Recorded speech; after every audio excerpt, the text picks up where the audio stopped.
you're not going to find a person. You're going to find a presence, an awareness that is aware of this moment. And surprise, surprise, that's you. It's more intimate than your breath, more intimate than your heartbeat. And it's something that doesn't ever change. Life changes all the time. The body, mind changes all the time. But you, as this awareness, you don't change.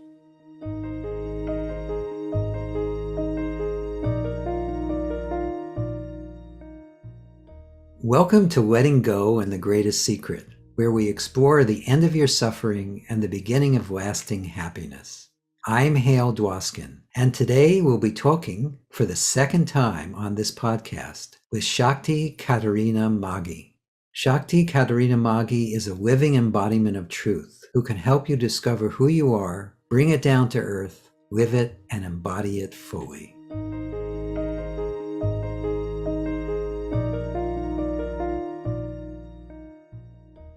If you were going to give someone just a brief introduction to how you share the truth of who you are with people who come to you for the first time, what would that be? What would be just a short way of describing what this is all about?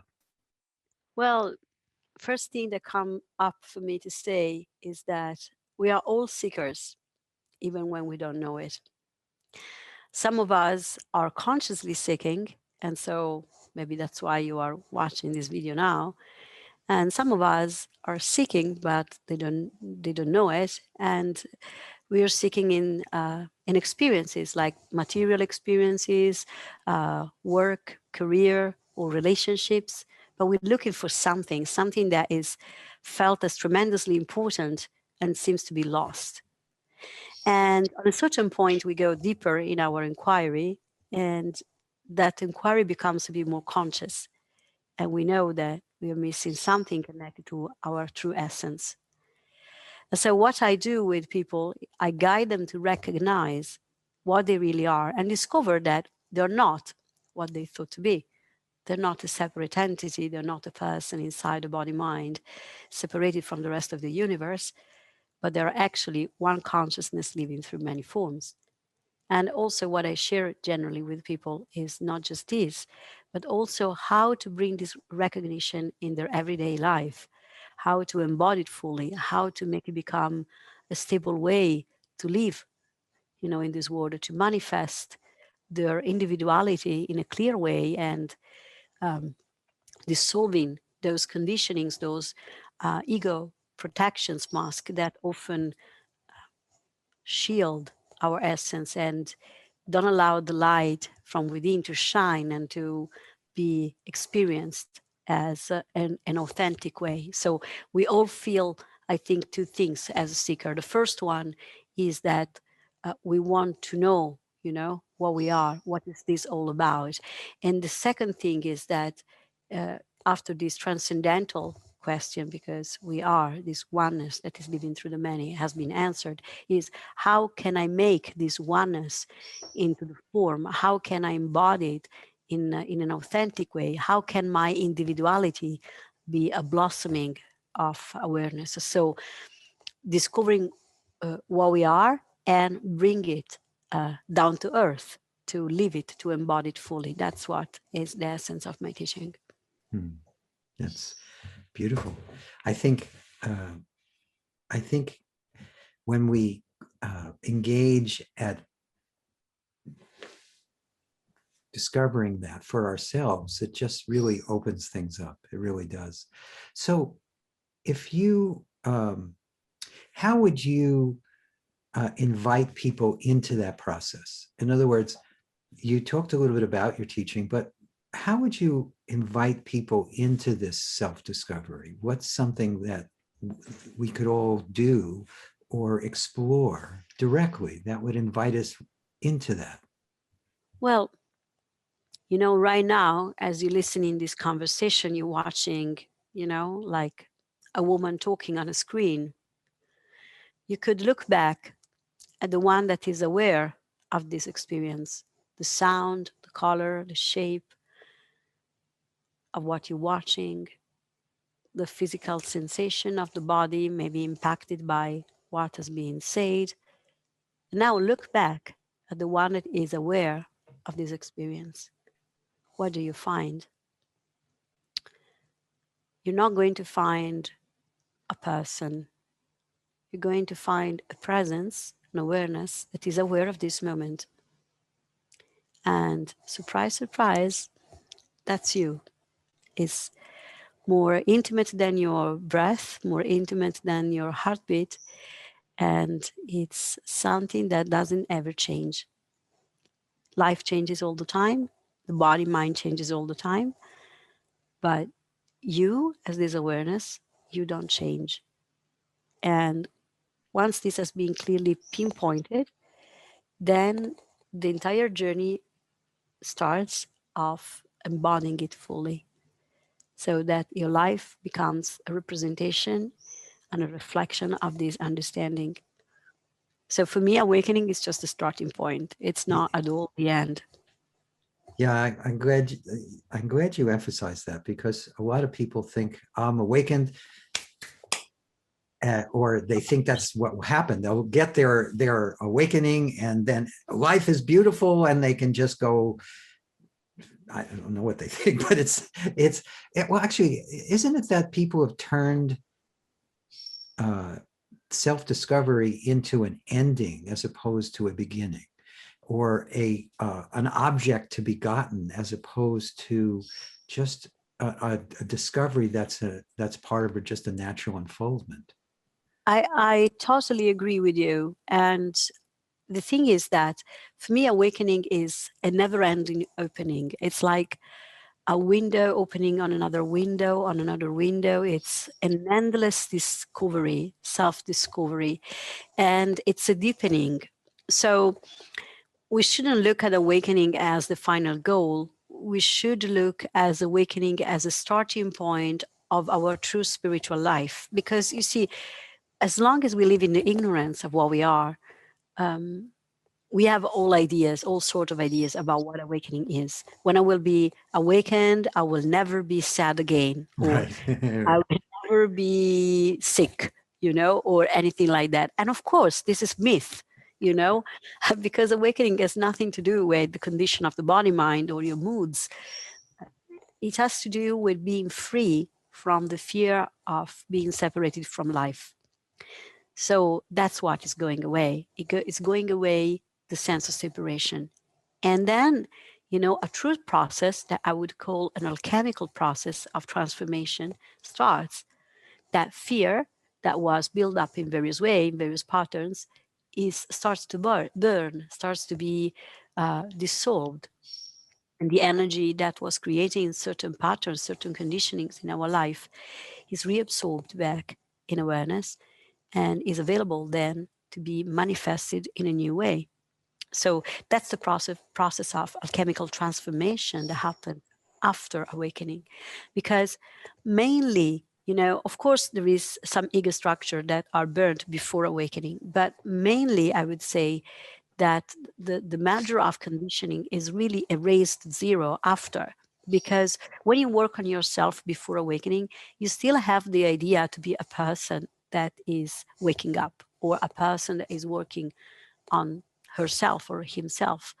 And because of that, the sense of being a person is maintained on some level. Where instead, when awakening has happened, then these conditionings, might be jealousy, might be competition, it might be, I don't know, all sorts of conditioning, sense of inferiority. They might come up as, an empty ghost without any more any center or will. But you don't see these anymore as a threat or something that is happening to you. You see it as a process that is happening in you, and it's a process that can be dissolved in you through being aware of what you are through meditation. So that's the core of what, I would say that 80% of my job is this, is, you know waking up and then, doing your Yes. homework. Yeah, the homework. Well, that's the part many people don't want to do, but it actually can be exquisitely beautiful. Even though there are, of course, moments of discomfort through that, the watching the illusions dissolve is can be exquisitely beautiful. Wouldn't you agree? Well, yeah, absolutely, and also sometimes a bit terrifying because you Yes. see, it's it's good to mention because otherwise, if we give the impression that it's all like butterflies and roses, people might say, it doesn't sound butterflies and roses here. Maybe I'm on the wrong path. You know, a spiritual crisis is the fuel of our spiritual life. So if we don't go in crisis, you're not a real seeker. You're not here to, to hide in a corner of emptiness away from life. No, that's a distorted thought about spiritual life. A true spiritual life is a life for people that are ready to walk on fire, on burning chalks, and to do it in the name of truth. And the result, of course, is bliss and freedom. But you don't do it for the bliss. You do it because you love truth. So it's a path of love. And crisis can happen before awakening, during an awakening, after, crises are, spiritual crises are those moments in which, in a way, the divine is putting on the barbecue more Right, ourselves. And we get right. roasted, but, blissfully, in a way. Yes. We know that the end result is love and freedom. Yeah. Yeah, it's funny you used the barbecue analogy. I just had this image that the as we get cooked, what gets dissolved off is the limitation, but what gets revealed is what was always behind it. So it's Absolutely, absolutely. It's coming into my mind as you speak, the image of the vibhuti. The vibhuti is the sacred ashes, and in India is known. There are also siddhas that are able to materialize it uh-huh. from thin air. And but what is interesting is that vibhuti is the symbol of the burnt ashes of the ego. So that's why it's sacred to Shiva and to emptiness. It's all the symbology of the burnt ego. It's very interesting. It is interesting. That's Mm. true. Yeah. Yeah, because they use this. There is this analogy in the East of the after. The first time I heard it was actually from Lester, my mentor, but he said that afterwards, all your limitations are like burnt rope. They don't. They still may retain the same form, but if they have no power over you because they're just ash. Yeah. And it's interesting because what was poison, you see, the ego, what was the problem, becomes medicine, because the vibhuti is also a medicine. And it has qualities because it can um, become much bigger or much thinner. It defies the laws of matter. Yes. So, you know, I'm just mentioning it because it's interesting. It's an interesting metaphor, or how we can go beyond our own limitation and use them actually as not something to avoid, but something we can use as a trampoline to go in a higher octave of ourselves. So what was once a difficulty becomes a gift. Yes. Yes. Well Challenge. said. That beautiful. Um, so uh, you mentioned Shiva, and your name, Shakti, or the name that your teacher gave you, is also a part of the process. The one is Shiva is more inward facing, which is necessary in the beginning, and you don't abandon that, but you bring what you discovered in that inward facing to more of an outward facing look at the world. And you speak beautifully about that. Can you talk a little bit more about how Shakti, the dance of Shakti, is something that we all should be engaged in, and that sacred feminine? Yeah, I mean,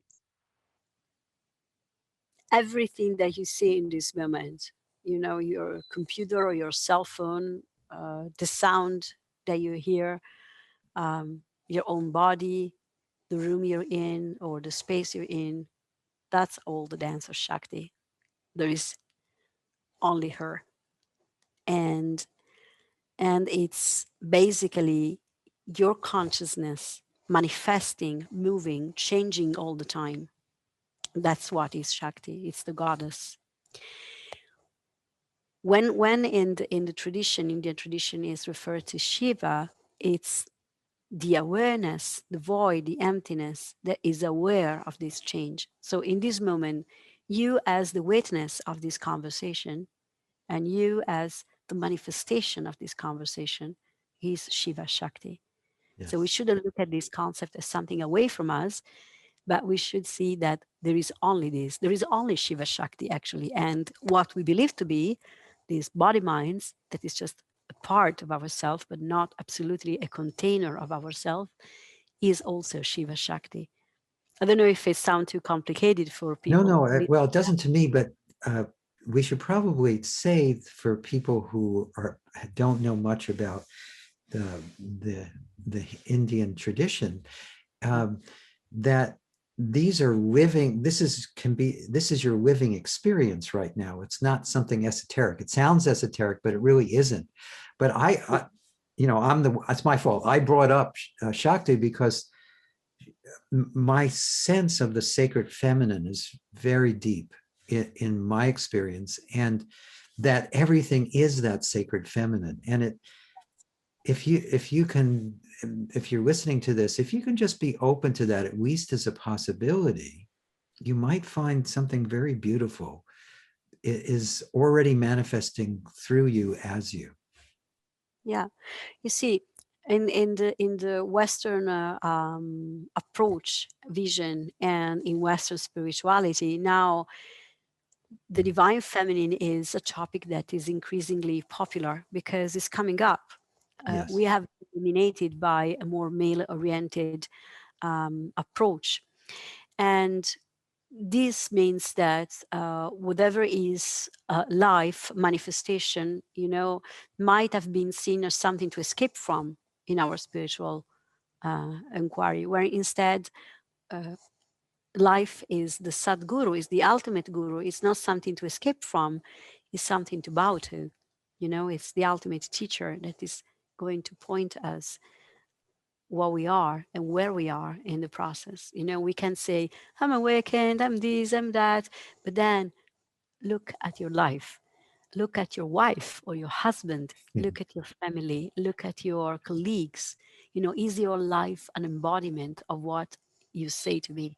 If it is, that's because, uh, divine Shakti, that is divine feminine, that is life, is representing this. But sometimes, painfully, and I would say in a merciful, merciless way, life is pointing to us where we are not, where we believe to be. In our mind, we are like, sitting next to God, and super enlightened and like radiating light everywhere. But in reality, maybe we are, really grumpy, or we have a lot of contractions and hiccups and hypocrisies and compromises. So life, that is, in my opinion, the ultimate guru, the Sadguru, that is, all there is the place to see where we are, where really we are spiritually. So when we speak about divine feminine, we're speaking about our vulnerable parts, we're speaking about our source, the places where we feel wounded, the places that maybe we want to hide, and the places out of which we can resource energy that was locked into fear to be transformed back into joy where initially belonged to. So it's the divine feminine path is this. You see, when we look at transcendence, I would say that transcendence must be the initial part of our journey. No serious spiritual journey can start without transcendence. So coming back to Shiva Shakti, to Shiva, we can call it Shiva, we can call it awareness, we can call it the unmanifest, we can call it, our divine essence, presence, silence is the same. But then we have to come back to earth, and we need to bring heaven on earth, Right. and to do that, that's the divine, the feminine, divine feminine, the embodiment process is necessary. Otherwise, and I'm sure you have been many people like that, you end up to be a bit disconnected from life, like you live in this like kind of witnessing position, but then, you're very carefully keeping life out there, away, slightly away from you, Right. you know, Right. Right. and it doesn't hurt you. And maybe you speak of yourself in third person, because it's more impersonal, or you say like, this form doesn't feel like doing that, things like that. These are all signs that, you're not at ease with your incarnation. And instead, incarnation is the reason why you're here. You are already a spiritual being, and you're manifesting on this dimension, not because it's a trick to come back to emptiness, but because you came here to experience it and to bring some understanding in it. So the process of embodiment is absolutely, absolutely important. Otherwise, why at all awareness, emptiness, God, divine presence manifested all this just to come back to itself? No, to experience itself in manifestation and continuously coming back to itself and experiencing itself even more in a more glorious way. Does it make sense? Yeah, it totally does. So, although I have to say, I got this image. It's again, I don't know why we're taking a much more Eastern direction with this conversation, but I'm enjoying it, and I hope you all are too. But there's this image in India where with Shakti on Shiva's shoulders, and Shakti has his eyes closed. He's seeing the world through Shiva. I mean, through Shakti. And what you were saying, I think, is an embodiment of that. So how do we cooperate with that? How do uh, again, if there our old tendencies may still be coming up, and that's part of the process. How do we really cooperate with this natural unfoldment? Well, as forms, we are already part of manifestation. So, as forms, we don't cooperate. As forms, we are lived by life. For instance, can you produce your own thoughts? No. No. Can you produce your own emotions? No. Otherwise, you would only have happy thoughts and Yes. Yes. nice emotions. So, as form, you are lived by her, by Shakti, by life, continuously, by the divine feminine, all the time. But as what you really are, that is awareness, you can become more conscious of yourself. And working on your ignorance, you're going to see how this ignorance is going to be less and less represented in your life. Let's make a step back. So my talk is going to be hopefully be more clear. We might be aware of this or not, but life is a dream, is a dream of consciousness. So in itself is not real. It's a manifestation of something that we could call absolute reality awareness. The way in which manifestations is unfolding is a perfect reflection of the level of consciousness we are in. If we are ignorant about what we are, the manifestation is going to reflect the ignorance. If we know what we are, manifestation is going to take the shape of that. So the cooperation that you're speaking about is I wouldn't call it cooperation, but it's a nice way to phrase it as well. It's basically bringing this understanding into life by being aware of the places where we are not aware of. So by keep on our self-inquiry, by going deeper and deeper in layers of conditioning that might be hidden initially because they were so deep, our level of attention was here, and those layers maybe were here. So until you don't reach this level, you don't even see them, you don't work on them. You know, sometimes I give an example to people that maybe will become more clear. Sometimes, there are situations of your life that remain stuck for years and years and years, decades, and they're the same. And then all of a sudden, you start to see something in you. and then life changes. That situation that was stuck changes, either goes into crisis, and you're forced in a way to look at it, or is changing in some way that is agreeable to you. And that change is because you changed. When I say you changed, I'm not speaking about the person.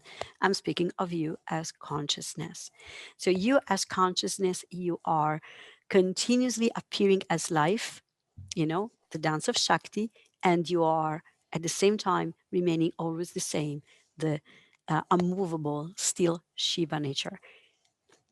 Shiva, Shakti, the masculine and feminine, are not two things, they are one. In India, they always say, we shouldn't say even Shakti, we should always say Shiva Shakti or Shakti Yes. Shiva, because they're one.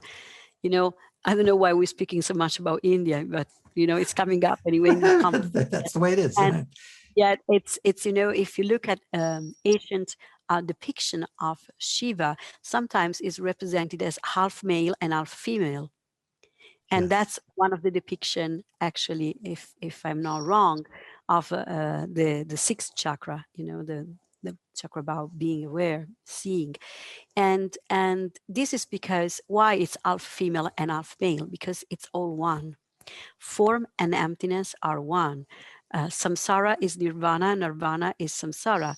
The stillness, the empty dreamer, and the dream are one thing. So if they are one thing, if you as consciousness are more conscious of yourself, then the consciousness changes. And that is mathematical with such a precision that it's almost scary sometimes. Yes. Yes, that where we get confused is we think I'm personally changing my thoughts or my feelings, and the outside world changes. It's not. It's an evolution of the one consciousness evolving through each form, and as it transforms that form, its world view and everything around it transforms with it. Yeah. Would you say that? Yeah, absolutely. Because consciousness,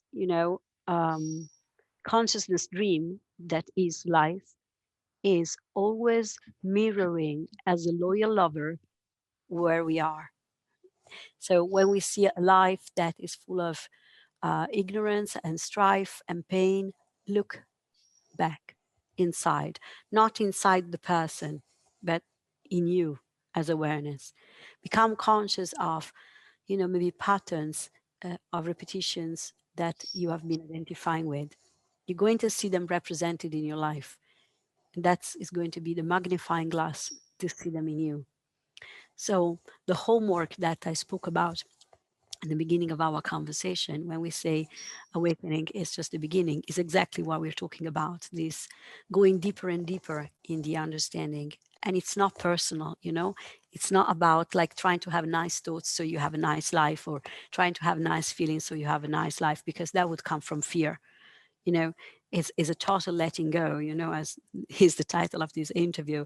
It's not trying to do something, is an undoing the conditioning, letting go into divine hands, and see how at that point everything is manifesting in such a way, with such a perfection, with such a precision, that is showing your understanding. Also before it was perfect and precise, but was showing your ignorance.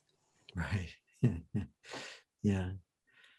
Yeah, it is beautiful how the external may not change. It's our point of view that changes dramatically. Yeah, because sometimes, we shouldn't expect like major big changes. Sometimes they do happen, but sometimes, as you say, it's just our point of view that is changed. Our ability to sometimes frame what is happening from a bigger perspective and seeing parts that we were not aware of. Maybe, for instance, just to give an example, we were seeing ourselves as a victim, of life or certain situations. And as our view open up and we see better the situation, we realize that we were just playing the other side of the rope, and on the other side was somebody else that was simply a representation of another part of us. And when we see the dynamic collapses back in us, and it collapses back in life. Yeah, Beautiful. Yeah, what comes to mind is that this, I don't know how I'm quoting, but awareness, all limitation, appearance of limitation, and all these thoughts and limiting feelings and all that dissolves in awareness. You bring it as it comes into awareness, it naturally dissolves. I often say it's awareness is naturally the universal solvent. But can you speak to that? How just bringing it into the awareness is what causes the dissolving? Yeah. Well, whatever we are unconscious of is going to dominate us unconsciously. Is going to be something that we are not consciously one with. So by becoming more aware of internal processes that might be a representation of still ignorance that is present in us,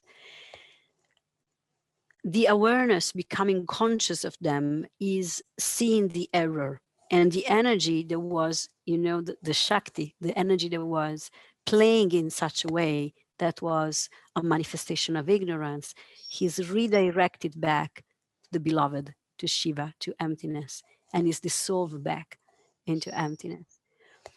When we are becoming conscious of a problem in our life, of a topic, maybe initially we are going to be seeing it as something happening to us, something that is happening to a person. But through, a path of self-inquiry, we might catch the impersonality of it. And that from that bigger perspective, we can see we don't get so caught up by the narrative of the mind that might have been weaving a lot of stories around that problem or that conflict, but we might become aware of the energy of the problem in itself. And that becomes the object of our contemplation, of our meditation, by not moving anymore away from something, by not avoiding anymore that feeling, but by being one with it, by becoming aware means being one with it, then that energy is coming back home. And the conflictual situation that was an aspect of the sense of separation is dissolved back into oneness. This, of course, is a very complex discourse that I cannot summarize in a few minutes, but I Thank you. hope No, entice actually, some. I think you've been doing a great job. Thank you. So the if we just allow ourselves to just sit back and allow this process to unfold, how does that, I guess it looks different for each person, but is there some universal patterns that people see as this is all unfolding? Yes, as we touch a subtler and subtler level of the universal mind, you see, because our mind is not that talking parrot on our shoulder that is commenting. Is happening, when it's already happened, like driving, you turn right and you say, you're turning right, Right.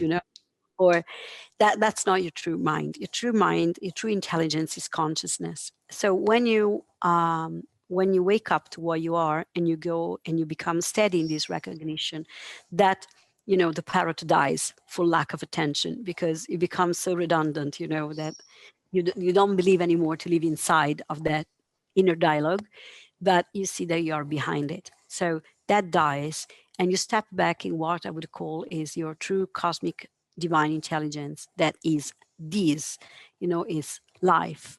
That's your intelligence. That's your mind. It's your dream. So when you go deeper and deeper in this understanding, you might start to see archetypical patterns emerging that has nothing to do with a person. They're not personal, but they are the way in which life itself is building up. And I don't know if this is like a too deep topic for this conversation, but it's very interesting when we touch this level of the mind that I would call symbolic. Yes. because you really see how it's replicated in nature, is replicated in behaviors of collective behaviors, like humans together uh, tend to represent that. It's very, very interesting. It's where sacred geometry is based off, on, and a lot of Asian teachings. So because they were, I think Asian people, they were not so egotistical as ourselves. We are much more an individual oriented society than our ancestors. Even like 200 or 300 years ago, individualism was not so strong.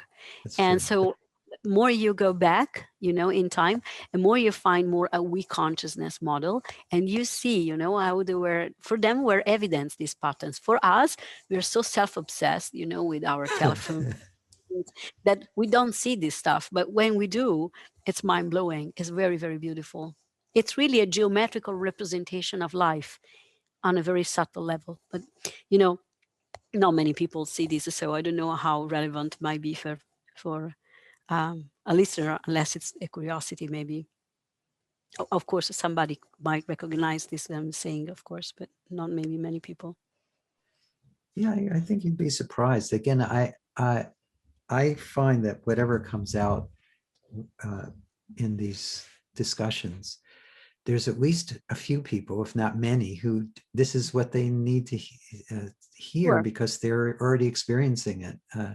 Yeah. I'm always, when I sit in front of a room, well, actually, it's in Zoom meetings these days, but when I sit in front of a room, I'm always amazed at is what needs to come through is nothing like what the mind would think needs to come through. It's coming from a totally different level. And this conversation has gone in my experience, in a very beautiful way.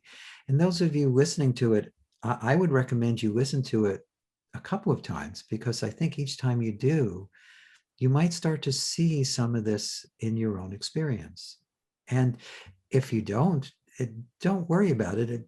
In my experience, we all have this beautifully unique way of expressing light and truth and love and beingness through each individual expression. And that's why this is fun. This because we don't all, we're not all just doing everything exactly the same way. It would be very boring. I absolutely never saw one process of awakening identical to the other. Yes. And there are endless level of deepening. It's endless. So, for some people, much of what I say might say, oh yes, of course. For some others might be new, but for all of them, what is joining us is, the awe, the wonder of seeing that we are not what we believe to be. We are not limited beings. We are an unlimited awareness, living through time and space and creating time and space as you're conscious of it. So it's pretty mind blowing, even the Yes, it basic. is mind blowing. It is mind blowing, but that's the whole idea. We don't need to feed the parrot anymore. No, And absolutely. when we open to this perspective, it helps us free ourselves from believing we're just that parrot. Yeah. Well, sometimes certain people approach meditation thinking, oh, please, can you shut up on my mind? And what I say to them is, um, I'm not helping you to shut up your mind. I'm helping you to see that you are not your mind. And then by that, that, the frigging parrot, as we say, it dies off for starvation, for lack of attention. And because you don't need to stop the mind. You need to recognize where you are, respect the mind. That might be helpful for people, especially if they experience a lot of chaos. There is a beautiful image that is coming into my mind. I don't know anymore if it's a yoga vasista or it's something else. That is the burning of the forest of the ego, and the burning of the forest of ignorance is something that starts with a tiny spark. You never know where it starts, but when it starts, it cannot be stopped. So Yes. don't worry if you think there is still a lot of miles to go. It will help. It will happen by itself. Just keep on being open, keep on trusting life that is your good teacher, your good mother, giving you what you need every day, and you will see unfolding in you. Yes, yes, very well put. Thank you. So, Definitely. is there any suggestion that you would give to the people listening to this of a way they can explore this deeper on their own? I would say that if you already have come to a level in which you see, at least intellectually, that you are awareness, and maybe every now and then it's your actual experience, look at your life. Look how your life is happening. Look at the areas in which your energy, the energy of your life is stuck or is stagnant, and contemplate within you where maybe you are still trading some joy, for security because you are afraid of life itself. And try to be a bit more courageous. You don't need to do anything like mad, and change tomorrow, but you know, be more sincere. Yeah, try to see if your life can become more authentic, and you're going to be surprised how even little things can move a lot of energy inside and outside of you.